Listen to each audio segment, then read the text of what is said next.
Universidad Central del Ecuador, Facultad de Filosofía, Letras y Ciencias de la Educación. Carrera de Educación Inicial. Modelos y buenas prácticas educativas para la igualdad y diversidad. Presentamos el tema Discapacidad Mental, que ha contado con la tutoría de la magíster Lorena Isabel Fernández Paltán.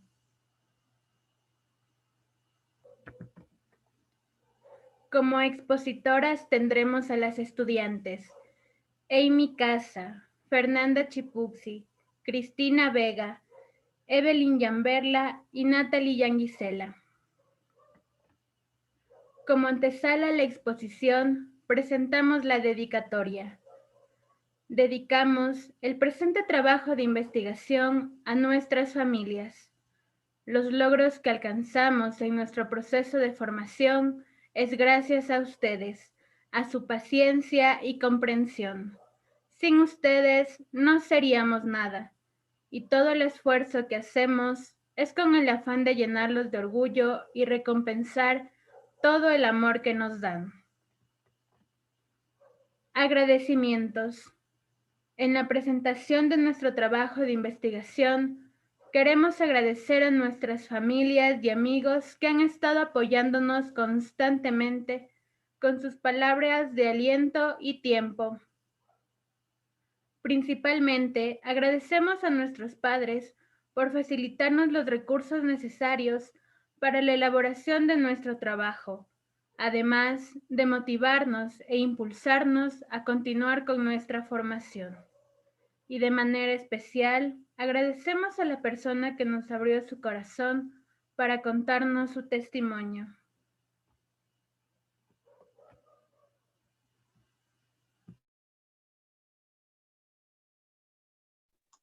Discapacidad mental. De acuerdo con la Organización Mundial de la Salud, en su 10ª revisión, la discapacidad mental es un trastorno definido por la presencia del desarrollo mental incompleto o detenido, caracterizado principalmente por el deterioro de las funciones concretas en cada época del desarrollo y que contribuyen al nivel global de las funciones cognitivas, de la inteligencia, del lenguaje, motricidad y sociabilización, en donde siempre la adaptación al ambiente será afectada. La discapacidad mental se debe a un desarrollo mental insuficiente o déficit en la maduración, considerándose así como una deficiencia tanto psíquica como social. También por eso se la denomina bajo el término discapacidad psicosocial, en la que el individuo que la padece se le dificulta la interacción en el entorno, ya que sus capacidades, habilidades y destrezas de desenvolvimiento han sido afectadas. En las personas que padecen discapacidad mental se pueden distinguir características físicas, cognitivas y socioafectivas. Dentro de las características físicas podemos mencionar que tienen un retraso en las destrezas motoras. Este retraso puede ser de 2 años respecto a su edad. Las más comunes es que tienen un escaso equilibrio, un déficit en la locomoción, escasas coordinaciones manipulativas, destrezas manipulativas y coordinaciones complejas. Suelen realizar movimientos y gestos repetitivos y estereotipados. Además, físicamente son más frágiles y susceptibles al dolor, es decir, que su cuerpo no resiste estímulos agresivos o violentos. Tienen dificultad o ausencia en la fijación de la mirada y la respuesta a estímulos sonoros. Además, son de menor talla y peso. Sin embargo, cabe mencionar que en algunos casos se puede presentar sobrepeso y obesidad. Además, tienen limitaciones para ingresar al juego, para interactuar.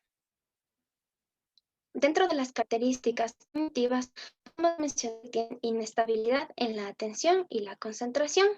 También presentan el lenguaje limitado, lo cual dificulta la comunicación y expresión en el entorno. Tienen desorganización en cuanto a la noción espaciotemporal. Autoconcepto es débil, quiere decir que el juicio que tienen sobre sí mismos es muy deficiente. Tienen déficit en la memoria activa. Esto significa que no cuentan con representaciones concretas ni objetivos que trasciendan en el entorno inmediato. También presentan déficit en la memoria semántica. Esto quiere decir que se les dificulta relacionar conceptos y significados nuevos si no es mediante una experiencia concreta y significativa. También tienen déficit en el conocimiento social y la categorización. Dentro de las características socioafectivas, podemos mencionar que las personas que padecen discapacidad mental prefieren los juegos estructurados como los puzzles. Su locus de control es externo, lo cual quiere decir que buscan en las demás personas las pautas para responder y comportarse.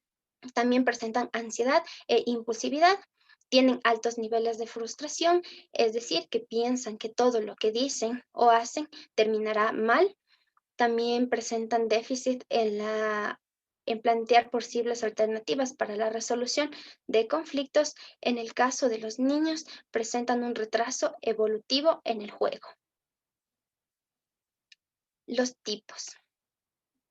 Las personas que padecen discapacidad mental suelen ser calificadas por la sociedad como personas raras o locas, sin considerar que estas alteraciones se deben a distintos factores. Pueden ser genéticos, sociales, económicos, culturales, entre otros, y que no se trata de debilidad del carácter del individuo o de sus miedos, sino que el desarrollo mental incompleto o detenido implica limitaciones para interactuar con el entorno en cuanto al desarrollo de actividades, también el desarrollo de habilidades sociales y afectivas, perturbando así el comportamiento, el desenvolvimiento, la expresión y comunicación en los entornos. Se distinguen los siguientes tipos.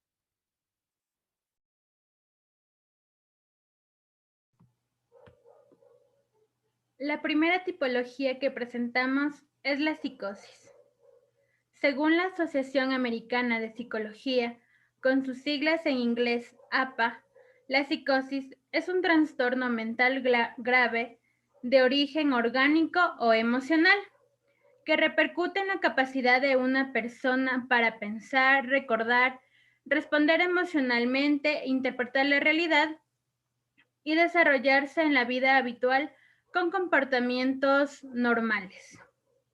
Además, podemos decir que dentro de la psicosis la persona se aleja de la realidad ya que tiene pensamientos ilógicos o incoherentes. Cabe recalcar que los síntomas de la psicosis no se presentan de manera inmediata y muchas veces se presentan en los pacientes de manera brusca, siendo notorios tanto para el paciente como para las personas que lo rodean. Sin embargo, con un tratamiento adecuado, todas las personas que padecen una crisis psicótica se recuperan.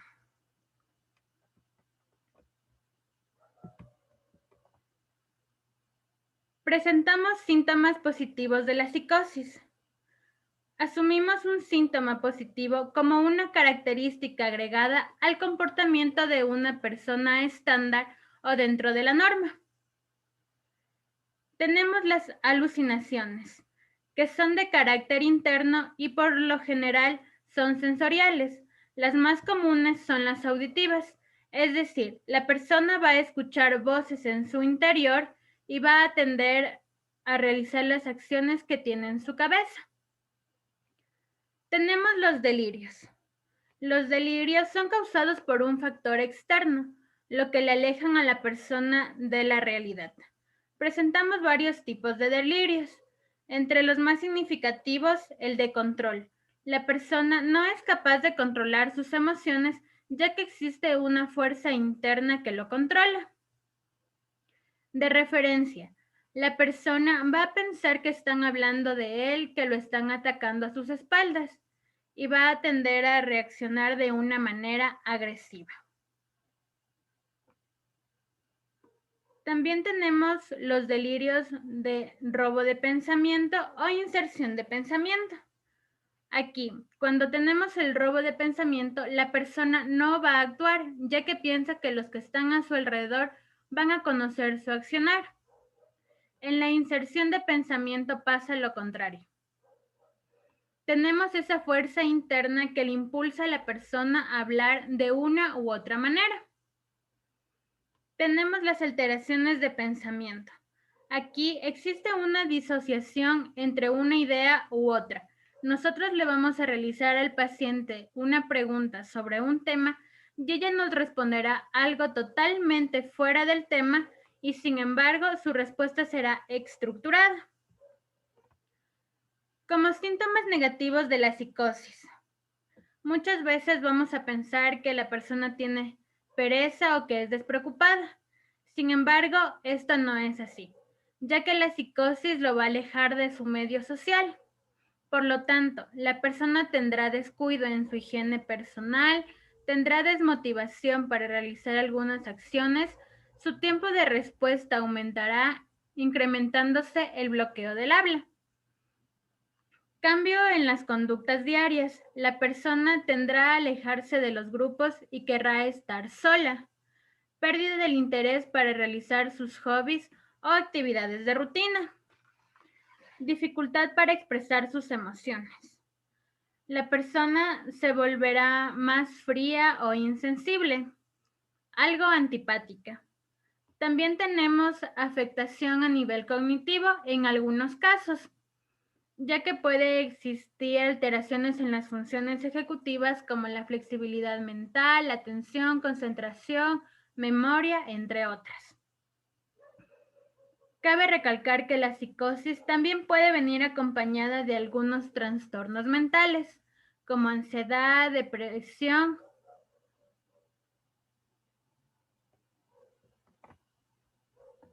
Otra tipología que presentamos son los trastornos de personalidad.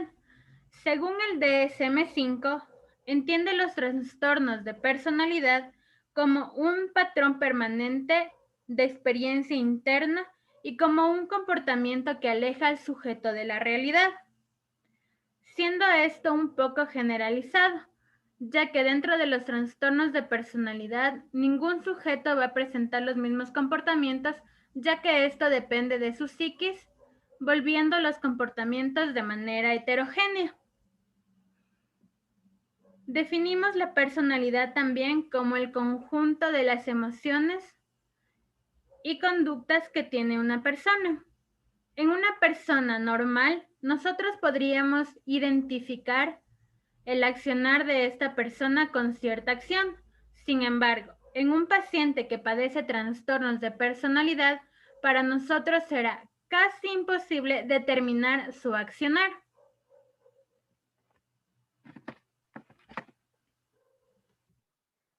La clasificación de los trastornos de personalidad. Los trastornos de personalidad son variantes de los rasgos de personalidad, inflexibles y desadaptativos, que causan o bien un deterioro funcional significativo, es decir, la pérdida de autonomía para al menos una de las actividades básicas de la vida diaria, o un malestar subjetivo. La clasificación de DSM-5 los divide en 3 grupos o clúster. Clúster A, las personas raras excéntricas.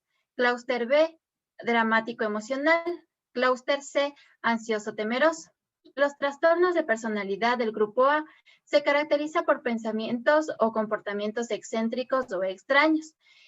Aquí se encuentra el trastorno paranoide, donde las personas tienen desconfianza y sospechas generalizadas hacia los demás y sus motivos. Creen que los demás le harán daño o intentan engañarle. Su comportamiento es hostil o de furia a los insultos y guardan rencor y orgullo. El trastorno esquizoide. Pierden el interés en las relaciones sociales o personales, prefieren la soledad. Sus emociones son limitadas, tienen incapacidad para disfrutar la mayoría de las actividades y son distantes o indiferentes. El trastorno esquizotípico. Las personas tienen su vestimenta, pensamientos, creencias, discursos o conductas peculiares.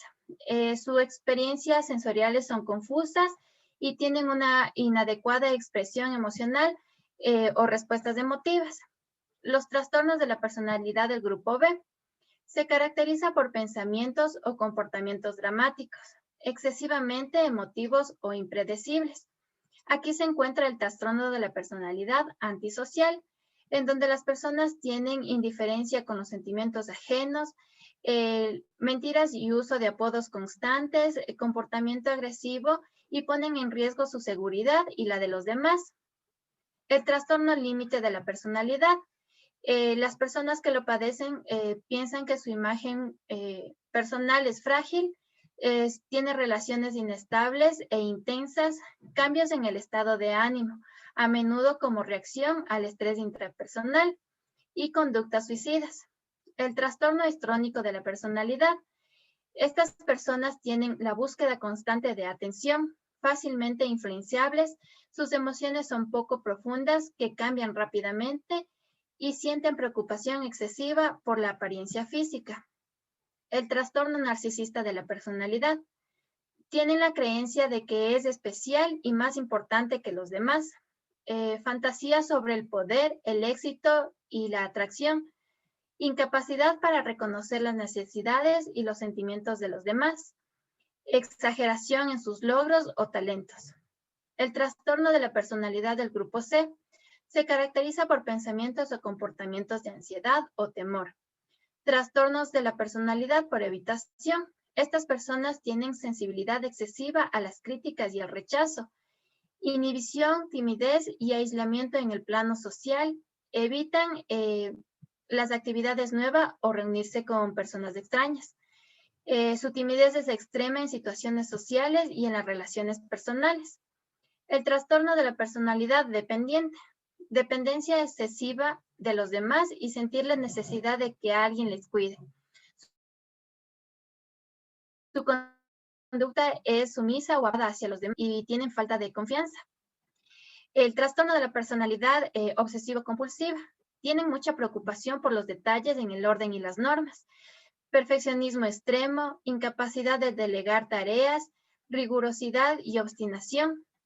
Tienen también inflexibilidad en cuanto a la moral, la ética o los valores.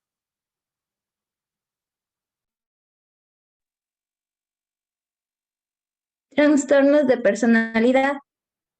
Según Tandon, Cardelli y Luby 2009, los trastornos internalizantes son conductas que se desarrollan, mantienen, experimentan y se exhiben dentro de una persona. Estas se presentan a manera de una angustia silenciosa e interna a la cual denominan intrapunitiva. Las personas que padecen esta clase de trastornos hacen hasta lo imposible por establecer el control de sus emociones y de su estado cognitivo.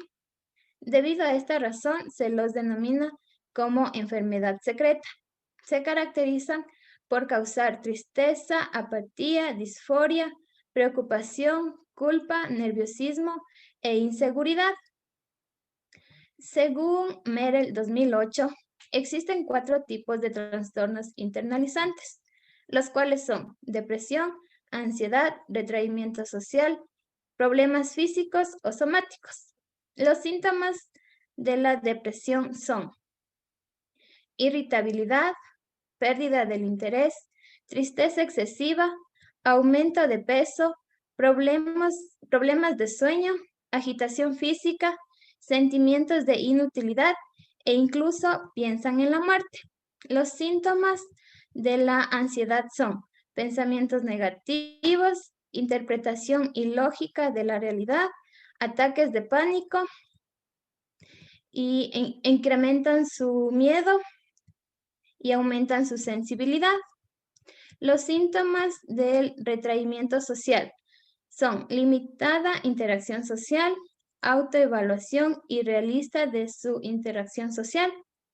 Y los síntomas de los problemas físicos o somáticos son náuseas, dolor de estómago, dolor de cabeza, dolor en las articulaciones y sensación de hormigueos. Síntomas y signos generales. Las personas con discapacidad mental mantienen continuamente o hacen evidente su dificultad para integrarse en los distintos entornos, ya que se les imposibilita establecer relaciones efectivas, alteraciones repentinas en sus conductas, hábitos o en sus desarrollos de actividades cotidianas. Sin embargo, Se demuestran algunos síntomas y signos generales a los cuales debemos prestar gran atención para brindar el apoyo necesario y dar paso a los procesos pertinentes. Los síntomas y signos generales más usuales son fragilidad de la salud y de su estado físico en general, la hipotomía, la cual es una disminución de la tensión de un tono muscular o la tonicidad de un órgano. Conductas impulsivas. A veces se manifiesta de forma violenta si se sienten contraídos en sus juegos o en las actividades que realizan. Problemas emocionales, conductas obstinadas a la hora de adoptar criterios o resolver problemas de su vida diaria. Dificultades en la coordinación motora y en particular en la locomoción. Dificultades de equilibrio, dificultades de percepción. Los niños y niñas con discapacidad mental tienen dificultades para interpretar adecuadamente sus experiencias. Dificultades para la comunicación verbal, disformia corporal, la cual es una afección que hace que la gente crea que hay partes de su cuerpo que son muy feas. Déficit de atención. Generalmente, los niños con discapacidad mental son lentos en el aprendizaje e inseguros en las acciones de nuevas estructuras conseguidas.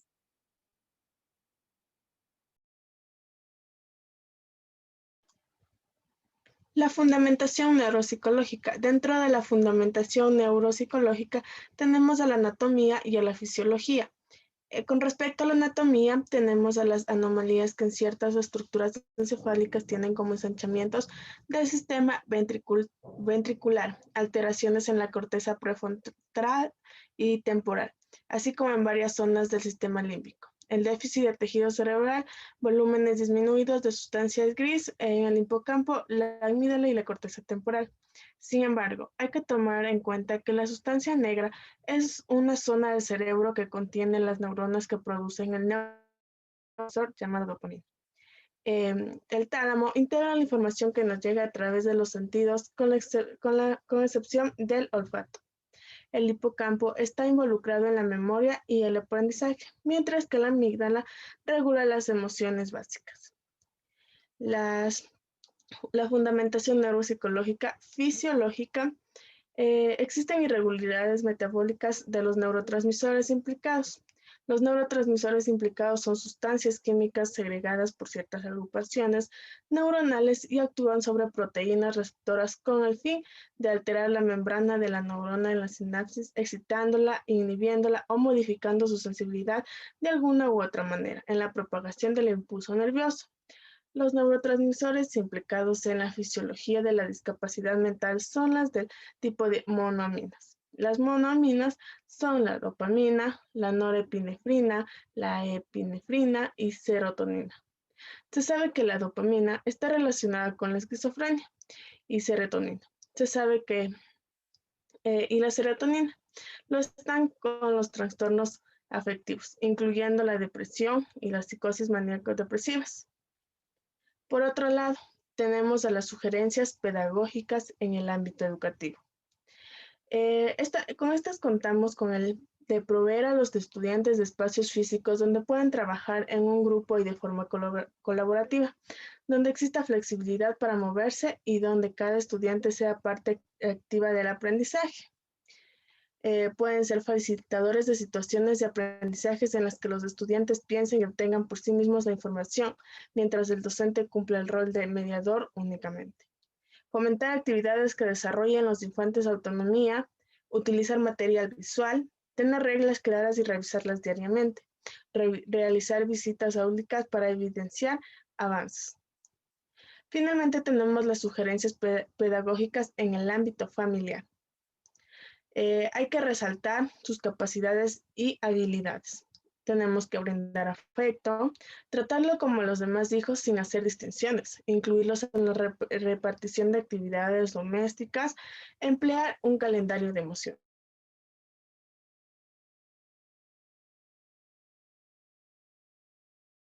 Hola, Tengo 16 años. Voy a contar la historia de la depresión. La depresión fue gracias a cuando pasé una cosa de chiquita. Después fue porque entré a la escuela cuando sentí que me hacían bullying, como se podría decir, en tercero de básica. Pues me comenzaron a hacer burla por ser gordita, juego.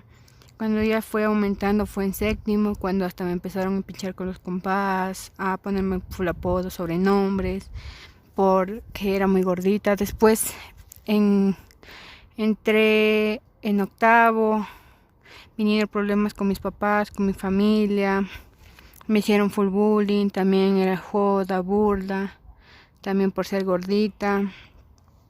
Fue aumentando las cosas porque ya tenía más edad y entendía las cosas. Mi papá tomaba mucho, mi mamá gritaba. Bueno, mis papás no pasaban literalmente conmigo. O sea, entré a un mundo donde estaba solo yo, lloraba por las noches y nadie se daba cuenta. Hacía algunas cosas, pero nadie se daba cuenta hasta que hubo un punto donde ya no pude más y le conté a mi hermana. Mi hermana le aconsejó a mis papás que me metan al psicólogo porque no estaba bien. Me metieron una vez. De ahí surgió lo de la cuarentena. En la cuarentena conocí a un chico. El chico no fue culpable él porque eran todo lo que me había pasado desde chiquita, todas las burlas. Y fue la gota que derramó el vaso y me intenté matar tomándome pastillas. Pues no logré nada, solo logré que quedara mal mi estómago. No pude. Sigo sintiéndome sola, sigo teniendo la tristeza en mi corazón, sigo estando mal, pero tengo que superarme por mi papá, porque él cree en mí, me apoya. Él está conmigo en las buenas y en las malas. Él no me deja sola. Por él quiero intentar todo, cumplir mis metas, seguir adelante, estar con él. Pero he intentado más veces matarme, pero hay algo que dice que no, que debo de seguir con mi vida. Necesito apoyo de mi familia, no que me estén diciendo que me hago, porque si me estuviese haciendo, no estuviese llorando o sintiéndome mal. Y gracias a todo lo que he pasado, mi familia, los papás, mis amigos, todo, gracias a ellos, caí en depresión. No les culpo, porque no. Solo les deseo lo mejor y que nunca sientan lo que yo estoy sintiendo en estos momentos. Y ahorita necesito ayuda y espero que venga rápido. Gracias. Consejo: a las personas que sufrimos de depresión no nos lo hacemos. Necesitamos a alguien que nos apoye, nos entienda, nos comprenda para salir adelante. Nosotros no lo hacemos o queremos hacernos. Nosotros necesitamos apoyo psicológico y de la familia. Gracias.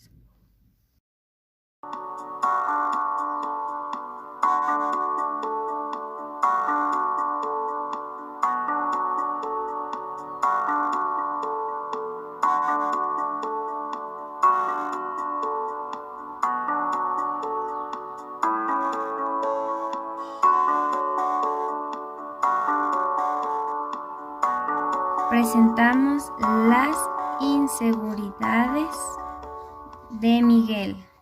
Miguelito es un niño consentido. Fue a la escuela a los 5 añitos.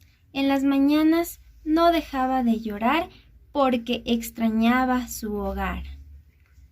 La maestra lo consolaba mientras todos lo miraban. Jamás con ningún compañero jugaba porque todo le aterraba. No hacía nada por sí solo, se sentía incapaz de todo, tenía miedo de estar con alguien más que no fueran sus papás. En la clase cada día el pequeño repetía: «Profe, ¿qué debo hacer? No sé si esto esté bien». Y cuando ella respondía, por fin él se decidía. Cuando jugaba día a día, solo hacía lo que le decían, jamás proponía lo que en el fondo él quería. Malas notas no tenía, con su maestra aprendía, pero eran sus miedos los que le impedían sentir alegría con aquellos que quería. Cuando su madre de la escuela lo retiraba, el pequeño la abrazaba. Sus miedos cesaba cuando ella lo acariciaba. La maestra lo miraba desde un anaquel y a su madre preguntaba cómo era en casa el pequeño Miguel. Su madre le decía que en casa era la misma travesía, su ropa no escogía y de mamá y papá siempre dependía. La maestra, con ligera sutileza, decide intervenir y sugiere una visita al DC para su problema descubrir. Su padre, con mucha preocupación, quiso ponerle fin a esta situación y a su esposa le dijo: apoyemos a nuestro hijo. En la cita, la psicóloga manifiesta que las características que Miguel presenta son del trastorno de dependencia, un trastorno de personalidad que es parte de la discapacidad mental. Los padres dispuestos a ayudar saben que es momento de actuar y con la psicóloga empiezan a trabajar para su autoestima y confianza elevar.